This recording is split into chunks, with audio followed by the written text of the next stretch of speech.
Isipin mo kung gaano kagrabe, kagrabe iyon. Kagrabe 'yun, 'di ba? Kagrabe 'yun sa buhay natin, yung precious ka sa mata ng Diyos kaya ito ang plano niya sa atin. Pero ang gusto lang all we have to do is to follow and live the life He allow us to do.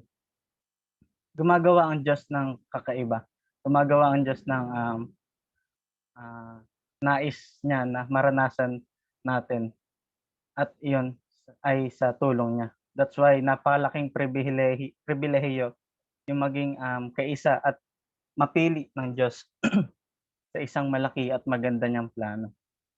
So, hindi lang ito yung parang pa-promo sa atin ng Panginoon. Ano nga yung, sabi dun ulit sa verse, aside dun sa label or sa mark, we are given of what? We are given of Holy Spirit at katibayan na ang lahat ng pangako ng Diyos ay kanyang tutuparin. So, 'wag tayong, magmadali, 'wag tayong, maging atat sa pagtupad ng mga plano ng Diyos sa ating buhay. So, kung darating man sa point ng buhay natin at naiisip natin na 'di natin ito magagawa ng maayos, hindi tayo iisipin natin hindi tayo magaling dito, nakakasira naman ito ng, confidence, ng diskarte. Always, ano lang natin, always check lang natin yung label yung binigay always check natin yung label na ibinigay sa atin ng Diyos, 'di ba? Sa check na 'yon is maalala mo yung kapangyarihan niya at tinignan kung paano tayo tignan ng Diyos na nasa langit. So, yun lang, hopefully na enlighten tayo at may natutunan tayo sa, short devotion na 'to. So, yun lang po.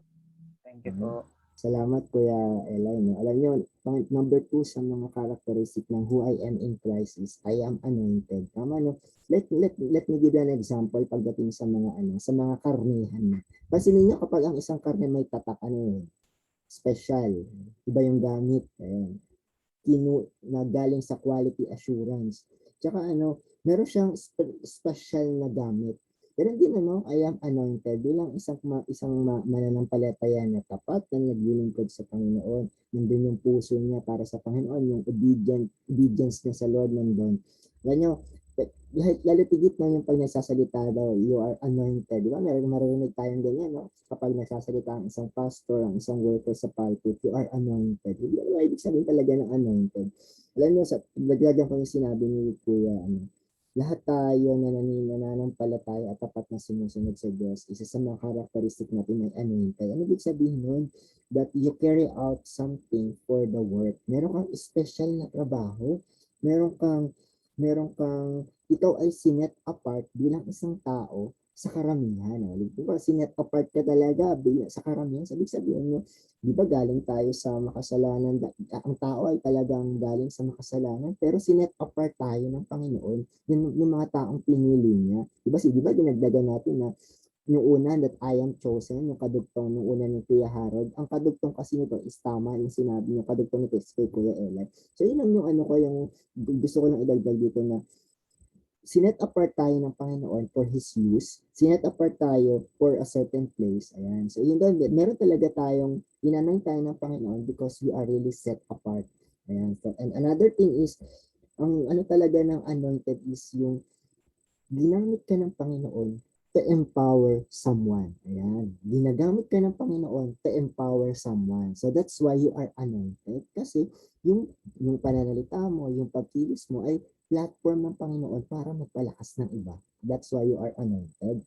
So yun lang yung something na gusto natin i-share that we are anointed. Ayan, may tanong ba doon sa ating napag-aralan kay Kuya Ana, kay Kuya Eli? Ayan, so kung wala na, pwede nyo i-PM si Kuya about sa ating mga sa another, meron pa kayong discussion questions about dun sa being anointed. So, ito yung aking pinaka-major lesson naman. Tanong, naranasan nyo na bang mag-garden? Ayan. Kuya Werson, naranasan mo na bang mag-garden? Ayan, yung bata ka, elementary, ayan, o sa bahay? Naranasan na. Sorry, kuya. Parang ano yung titirahan namin, munggo. Munggo, ayan. Salamat. Ano ba ang pakiramdam na nagga-garden, Kuya Rainier? Ayan. Init ko eh. Nautusan ka ba ni Ma'am Swatenko? Si Ma'am Swatenko ba yung naging principal mo dati? Ma'am Angie. Si Ma'am Angie na.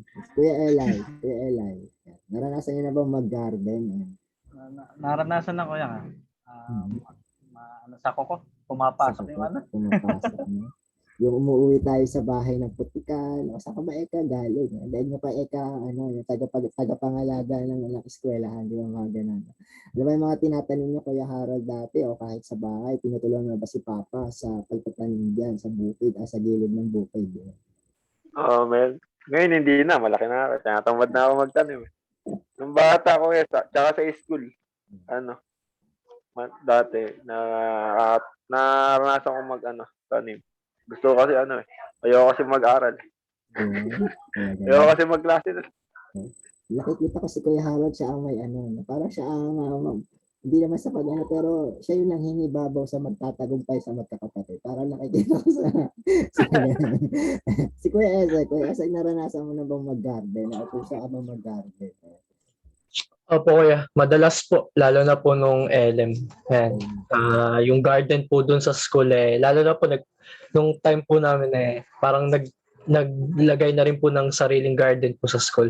Hindi po katulad dati na kahit po dun sa likod ng room, pwede na po kami magtanim dun. Pero ngayon po kasi may mga garden na po talaga dun. Sa high school din kuya, di ba nga po, part po kami ng organization. Na may pa-project din po kami na gano'n po, na mga patanim-tanim po. Ayan, salamat. Ako din dati, nung bata ako, mahilig ako magtanim. Galit, sama ng loob, nanakit. Ayan. Pero lang. Actually, wala akong green thumb but si daddy daw yung may green thumb sa amin, yung mahilig magtanim. Lalo tigit sa bukid kapag kung nakita niyo yung kanyang mga tanim dati, pero nasayang wala si daddy. Ayan. But anyway, alam niyo ba kuya na meron ako i-share sa inyo, base muna sa verse na pag-aaralan natin. Mangaral 11:6. Familiar kayo sa verse, I believe. Maghasi ka ng binhi sa umaga hanggang gabi, dahil hindi mo alam kung alin sa itinanim mo ang tutubo, o kung lahat ito ay tutubo. Ayan. Sabihin sa buhay natin, magsipag ka lang na magsipag. Dahil hindi mo alam, dahil yung at the end, magpe-pay off din yung iyong pagsisikap. O kaya naman, try lang ng try sa iyong buhay. Parang pagtatanim, tanim ka lang ng tanim kasi minsan hindi mo alam kung tutubo ba siya. Dahil sa iyong mga kamay. O kaya naman ay mamamatay ba siya dahil sa iyong kamay din. Bisan ganun ang pagtatanim, di ba? Pwedeng ikabuhay o pwedeng ikamatay ng halaman. Pero tayo naman, ay tanim pa rin tayo ng tanim. Ayan. So, mahalaga pala ang pagtatanim sa buhay ng isang tao. Pero actually, meron ako i-share. Meron palang lesson na makikita or matututunan sa spiritual na gardening. Alam niyo, nakaraan, ano yung tinuro ko na nakaraan? Di ba, mushroom? Ito naman, another material lesson, object lesson naman ituturo ko sa inyo. It's about gardening. Alam niyo, merong, maikli lang to, merong ilang mga bagay na tayo natutunan pala sa pagtatanim o sa pag-hardin. Number one na lesson na naintindihan ko sa pagtatanim, what you water grows. Okay, ulitin ko yun. What you water grows. Tama naman sa buhay na kung ano yung tinatanim natin, basic. Kung ano yung dinidiligan natin, iyon yung mas tumutubo. Tama ba? Kung ano yung dinidiligan natin, mas iyon ang tumutubo. Pero sa buhay natin, meron akong i-share sa inyo na picture. What you really focus on will grow. What you choose to focus on will grow. Sa buhay natin, kung ang focus mo ay laging galit, laging sama ng loob, kung ang focus mo o lagi mong dinidiligan ng pag-aalala, ibig sabihin pala, iyan yung laging tumutubo sa'yo. Ayan. Pero kapag lagi mong dinidiligan o laging focus mo sa buhay mo ay ang pag-ibig, ayan. Kumusta ang iyong pagmamahal sa iba? Kumusta yung pagrespeto mo sa iba? Kung lagi mong tinataniman ay yung pagbibigay, di ba? Kung yun yung focus mo ngayon, yung magbigay ka, di ba? Ibig sabihin, yung mas nag-grow sa buhay mo. Kung nag-grow sa buhay or yung lagi mong dinidiligan sa aspeto ng buhay mo yung pagiging masipag, pag-exercise, di ba? Mas kung ano yung nagpo-focus sa'yo, yun yung mas nag-grow sa'yo, di ba? Kung halimbawa, ang focus mo ngayon ay magbabasa muna ako sa ganitong book o kaya ito muna yung aking ide-devotion, mostly for prayer, mostly for giving or ano pa ba, following or obedience. So, ibig sabihin, kung ano yung pinafocus mo sa buhay o binibiligan mo, yun yung mas nag-grow. Tama ba? Meron bang natututunan sa point number 1? Ayan, yun yung point number 1. No? Sabi, what you water grows. Ayan. So, number 2 point na gusto kong i-share sa inyo, read regularly. Tama, di ba? Isa pa sa mga bagay, no, na dapat natin gawin, yung hindi lang pala tayo dapat nagtatanim. Alam niyo ang mga di ba sinabing weed, yung parang halamang ligaw na yan. Hindi lang yung mga damo-damo lang. Actually, literal na damo. Pero, mga ano yan, mga, ano yan, mga halamang ligaw. Alam niyo, sabi nila na ang weeds daw ay napaka-deceptive. Yan. Ibig sabihin, maliit pa lang yan, hindi mo alam na damo pala yun. Kala mo ay ano lang yan, para mo kasama sa halaman. Di ba? May ganun, kasama sa tubo ng halaman. Pero in fact, kapag lumaki pala ang weeds, ay isa siyang mahirap natanggalin. Alam po yung ibig ko sabihin dito, na sa very beginning, napakahirap natin i-notice yun.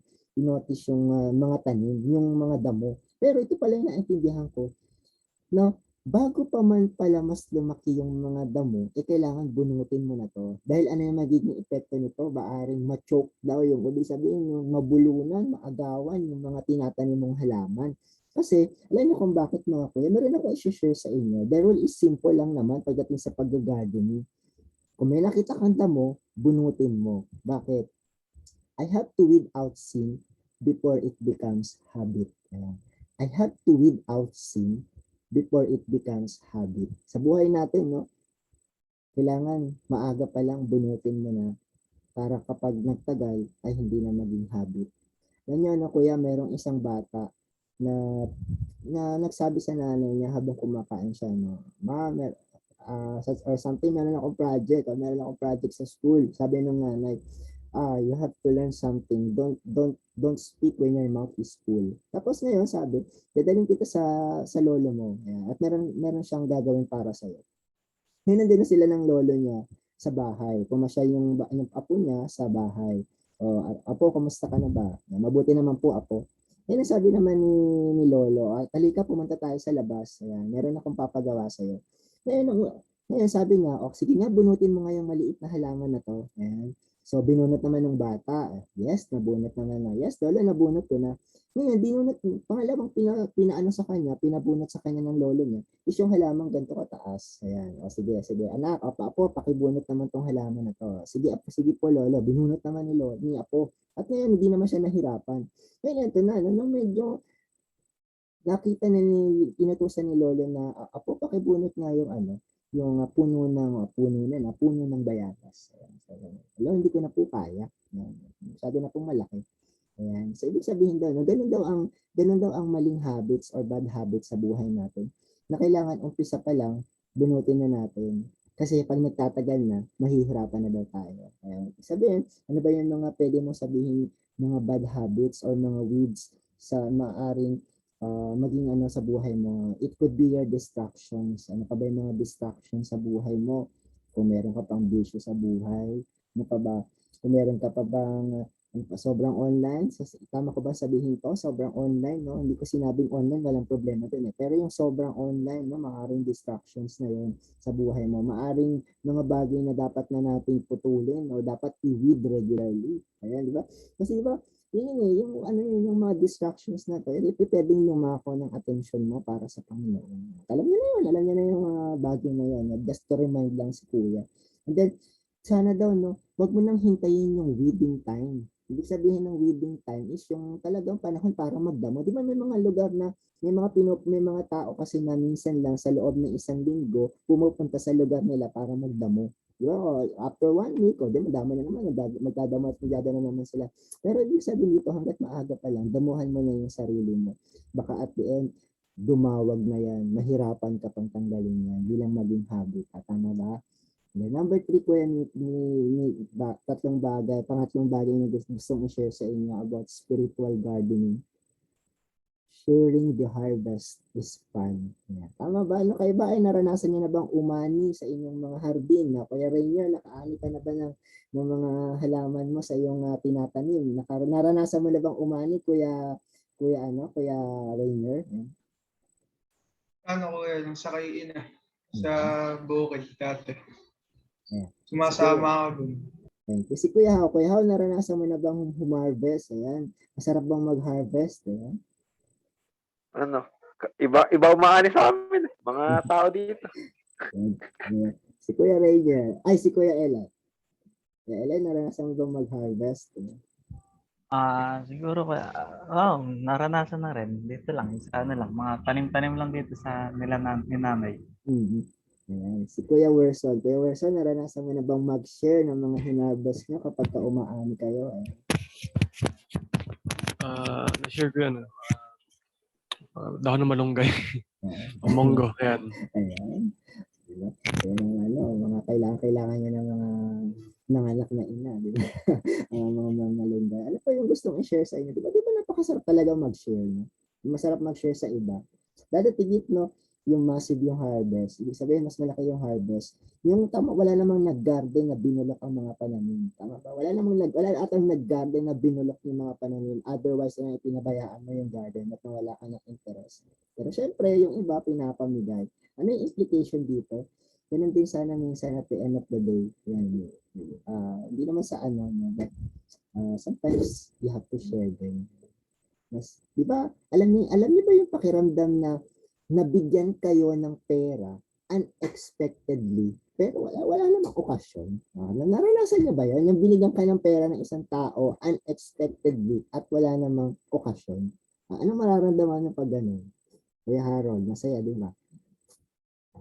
Super saya. Super saya, no? Kuya Rainier, di ba super saya? Yung unexpected kang binigyan ng ibang tao ng pera. Kuya. Alam mo yung pakiramdam, di ba? So, ibig sabihin, alam mo din ang pakiramdam ng nabigyan. At the same time, kaya tayo nakapag-share kasi alam natin yung pakiramdam kung paano maka-receive. Ayun, ayun yung pakiramdam na naka-receive. Tsaka yun nga, no, sharing the harvest is fun. Ano pa yung gusto kong sabihin dito? Yung kapag alam mo kasi yung pakiramdam, cliche na to kay Kuya, alam mo yung pakiramdam ng wala, alam mo rin yung pakiramdam ng meron. Yan, di ba? Ito pa, gusto ko i-emphasize dito yung pag sinabing first fruit. Naintindihan niyo ba kung ano ibig sabihin ng first fruit sa church natin? Kung ano yung first fruit? Ito ba yung una ng sweldo? Ito ba yung ano mo lang? Actually, ang first fruit is yung kabuuan sa loob ng buong taon. Sabihin na natin, ito yung mga naipon mo para sa Panginoon sa loob ng isang taon. Natatanong ako, challenge ko to sa bawat isa. Diba ay nag-aalkansya pa rin? Kasi pa rin ba sa inyo yung alkansya? Sino sa inyo may mga alkansya? Ako kuya, meron. Piso-piso lang. Piso-piso. Maliban sa GCash, sino sa inyo yung may alkansya? Gusto pa ba ang alkansya, Kuya Werson, para sa'yo? Sa akin, mga bagay. Yan, pamasahe sa bus. Yan. Mga barya-barya. Ah. Kasi, gusto pa ba sa'yo ang alkansya? Dati kuya, pero ngayon hindi na nakakapag-alkansya. Ano nga, ang taong gipit sa alkansya kumakapit. Di ba? Ang taong gipit sa alkansya kumakapit. Naintindihan niyo nga pagdating ng panahon. Siguro ngayon din, pag napapractice niyo, gipin ko yan, ang taong gipit sa alkansya kumakapit. Alapigit kung may trabaho na, sabihin, it's also time to save mo. Yun lang yung gusto ko. Tsaka ang sarap din mag-share, di ba? Sarap mag-share, lalapigit yung hindi naman sa pag-aano, but pagdating ng Christmas, yung mga ganong okasyon, something na may mga taong unexpectedly na kailangan ng tulong. Ang sarap mag-share because I believe sharing is also harvesting or investing. Nag-i-invest ka din doon pagdating ng panahon. Yan. Sa pang-apat na gusto kong i-share sa inyo, plant in the right season. Ano ibig sabihin doon? Anong pagkakaiba ng isang pananim kapag tinanim mo ng in season at wala sa season? Ano kaya sa palagay mo ang resulta ng bunga o ng resulta ng tanim kapag nagtanim ka ng isa ay halimbawa in season at isa at wala sa season pero sabay mo silang pinagtanim, sabay mo silang itinanim? Ano kaya ang resulta ng bunga mo, Kuya Harold? Kapag sabay mong itinanim yung isang halaman na nasa season o nasa panahon, yung isa naman ay wala sa season, ano kaya sa palagay mo? Ano kaya ang resulta ng Kuya?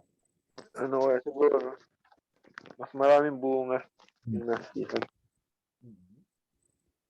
Kaysa walang season, tsaka ano, Okay. mas maganda kasi nasa season talaga. Okay.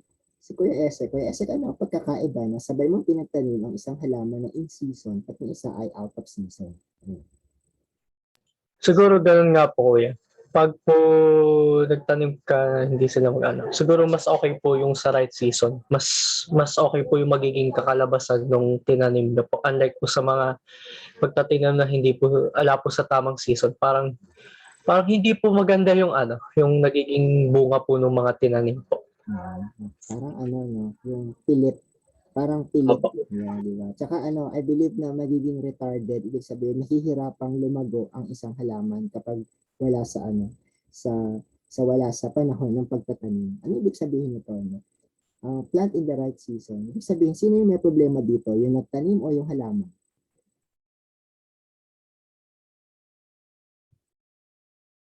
Sino yung may problema dito? Yung nagtanim ng Nagtanim halaman? mo yan. Tama. Kasi pinilit niya sa wala naman sa panahon.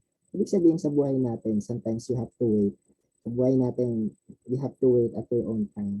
Sabihin sa buhay natin, huwag kang magmadali. Huwag kang magmadali sa mga ganitong pagbabaga, sa ganitong ano. Sometimes may mga success na minsan ang tao sabihin natin na nagmamadali pagdating sa success. But wait for your time. Wait for your peak. Ayan. Ibig sabihin, ihintayin mo yung tamang panahon mo na ipagkakaloob sa iyo ng Panginoon. Di ba yung ano, minsan, maghintay tayo ng oras natin dahil kung hindi pa okay sa iyo ay hindi talaga ibibigay sa iyo ng Panginoon. At kung para sa iyo naman talaga ay ibibigay ng Panginoon. Ibig sabihin, huwag kang magmadali sa iyong buhay. Relax lang, enjoy mo yung bawat oras. At panghuli na gusto kong sabihin sa inyo, space is required for growth. Ayan. Ano kaya ibig sabihin nito? Sino kaya ang pwedeng mag-explain dito? Di ba minsan kailangan ang halaman, ang bawat buto, kailangan itanim with space. Bakit kaya Kuya Rainier? Ano kaya yung gustong sabihin ituro sa atin dito? Siguro ko ano. Kasi may mga halaman na minsan ano, maliit yung tawag dito. Ano ba pwede example?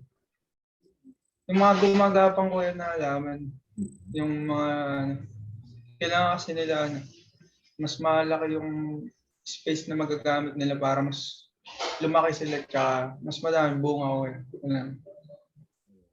Ano kaya yung gustong sabihin dito? Kaya Wersan yung idea ha? Space is required for growth tulad ng paghahalaman. Sa halaman kasi pag magkakatabi yung mga halaman, parang nag-agaw sila sa ano, sa nutrients, mga tubig. So kung yan tulad sa tao parang ano, parang lumago yung tao niya sa worship niya. Hindi pwedeng lagi siya nakadepende sa kasama niya. Hindi lagi nag-church ka lang dahil dahil kasama ko siya. Ayun. Kailangan mag-grow sa sarili mo na self. Okay, mukhang na-hit na Kuya Wersan. Ayan, si Kuya Eli. Kuya Eli, ano ba yung idea ng space is required for growth?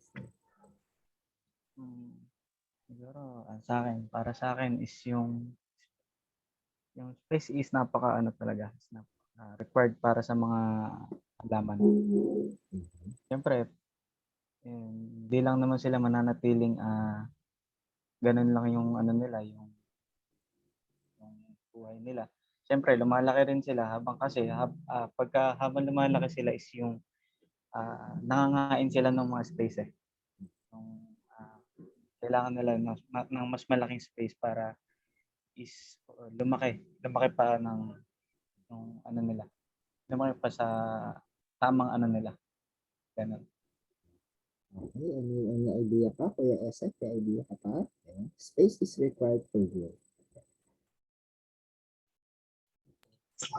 Siguro kuya kumbaga po sa halaman, 'di ba po, parang mas lumalago pa po sila. Para pong kapag po kaya po need nila ng space is parang for them po para po mas lumawak pa nga po sila. Unlike po kasi pag po magkakadikit-dikit po sila kuya. Parang ano po sila nagsisikip-sikip po sila yung mga halaman po. Yan. Ayan, alam niyo ba na ang isang halaman daw pala kailangan bigyan ng space? Hindi mo siya nakikita sa labas, pero pagdating daw sa ilalim, mas kailangan daw kasi ng espasyo ng halaman para sa ugat, para siya ay tumubo at mag-grow. Alam niyo, minsan sa buhay natin, bigyan daw natin ng spasyo ang buhay natin. Ibig sabihin, lawakan mo yung sarili mo, lawakan mo yung mundong ginagalawan mo. Ibig sabihin, lawakan mo yung mundong ginagalawan mo. Huwag kang mag-alala, why? Because people will fill it up. Ibig sabihin daw na may mga taong darating sa buhay mo. Sabi, wag kang wag kang isolated lang. Ibig sabihin, yung bigyan mo din ng ibang pagkakataon ang mga tao na pumasok sa buhay mo, naturuan ka, ayan, na yung, di ba, ang isang refrigerator na wala ng laman ay, ano nang nangyayari? Ibig sabihin, ang isang refrigerator na punong-puno ng laman, wala ka nang mapaglalagyan. Ibig sabihin, you're really full. Ibig sabihin, kailangan bigyan mo, palawakin mo rin yung espasyo. Para, sabi ko nga kanina, para maraming tao ang makapasok sa'yo, maraming tao ang matuto sa'yo, maraming tao ang pwedeng makapagturo sa'yo. Minsan may mga tao na introvert. Ayan. So, ibig sabihin naman na in a way na talagang ayaw nilang pakausap sa iba, ayaw nilang pa-entertain sa iba, ayaw nilang pakausap sa iba. But sometimes, no, space is need for growth. Ibig sabihin, another thinking is, balang araw, lalaki at lalaki ka. Bigyan mo ng space yung sarili mo dahil darating ng panahon na ma-anticipate ka na lalaki kang na, mahirap makipag-agawan. Di ba mahirap makipag-agawan? Tama nga yung talagang didepende ako sa kanya, didepende ako sa ganito. Higit sa lahat, ano pa yung gustong ituro sa kanya na yung minsan kasi, ang isang tao, kapag wala ng space, di ba parang ang hirap ng huminga. Ayan, yung minsan, wag walang space, ang hirap huminga na. Ibig sabihin, bigyan mo din ng malawak o bigyan mo din ng space yung buhay para makahinga ka din. Sabihin sa mga buhay natin bilang isang tao na paano ko ba share sa inyo to bilang isang tao, di ba, bigyan mo ng space for breathing yung yung buhay mo. Wag lang yung nakaanak ka lang diyan sa bahay, wag lang yung bigyan mo rin ng open space, i-open mo yung sarili mo sa maraming tao. Sabi nga, to teach sa'yo, magturo sa'yo, ibig sa lahat, matuto ka din. So, yun yung natutunan ko sa gardening. So, may tanong ba kayo pagdating sa pag-garden? Meron bang mga questions or additionals na natutunan sa gabi ito? Kuya Harold, Kuya Harold, meron bang something na dapat i-add or dagdag or ano ba? Mga lessons? Ano, kuya? Ano lang. Kaya namang, pero gusto ko lang, sabihin na, yung ganda nga yung tinuro mo about, sa buhay natin. About pag-gardening. Yung mas yung parang tumatak sa akin din. Yung sa number yun? Yung pagbunutin yung weed regularly. Number 2 ba yun? And weed regularly na una pa lang, maliit pa lang talaga, kailangan yung mga kasalanan. Huwag natin sanayin na maging habit na natin. Dahil sabi mo nga kuya, mahihirapan tayo kapag mas nakasanayan na natin to. Kaya gawin natin sa buhay natin yung alamin natin kung ano talaga yung mga kailangan na tanggalin. Ganun. And huwag nating hayaang maging habit to. Saka yung is kailangan magkaroon ng malawak na space sa buhay natin to maximize our growth. Ayan. Kailangan open din ng sa bawat isa atin. Tsaka kailangan natin papasukin din yung ibang tao sa buhay. Parang gano'n. Salamat po. Lang. Ito pa yung natutunan ko, sabi ni Gertrude Jekyll, a garden is a grand teacher. It teaches patience, tama, di ba? Sa pag-garden, yung talagang tiyaga. Tsaka yung careful watchfulness. Tama nga naman, ibig sabihin na yung nagiging watchful ka, sinisilip-silip mo to, ayan, tumutubo na ba? Of course, yung pagiging masipag, yung pagiging thrift. Ano ba ibig sabihin ng pagiging thrift? Minsan, yung pagiging mag-save, di ba? Kaya ka may garden, kaya natututo ka mag-save, di ba? Dahil ayaw mo masyadong gumastos, bumili ng bumili, kaya ka nag-garden kasi tinuturoan ka nitong mag-save. At ito pa, it teaches entire trust. Ano ibig sabihin nun? Meron mang mga bagyo o meron ng struggles yung hardinero, pero once na nagtanim, ito yung lalagay na sa isip niya. Tutubo ito. Ayan. Tutubo ito. Ayan. Bilang isang estudyante, kabataan na tulad mo, invest lang ng invest sa Panginoon. Kasi pagdating ng panahon, iisipin mo, aani din ako. Ayan. Aani din ako. Nagtitiwala kayo, aani din ako.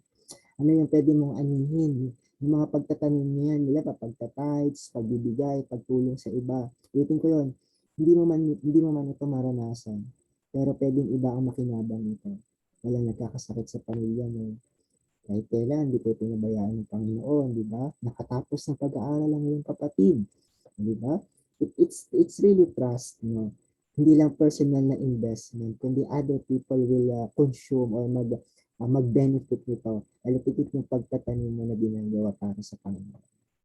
Yun yung so far sa gabing ito. Doon pa lang tatapusin yung ating pag-aaral. Ayan. Sige, ito yung ating next devotion na partners.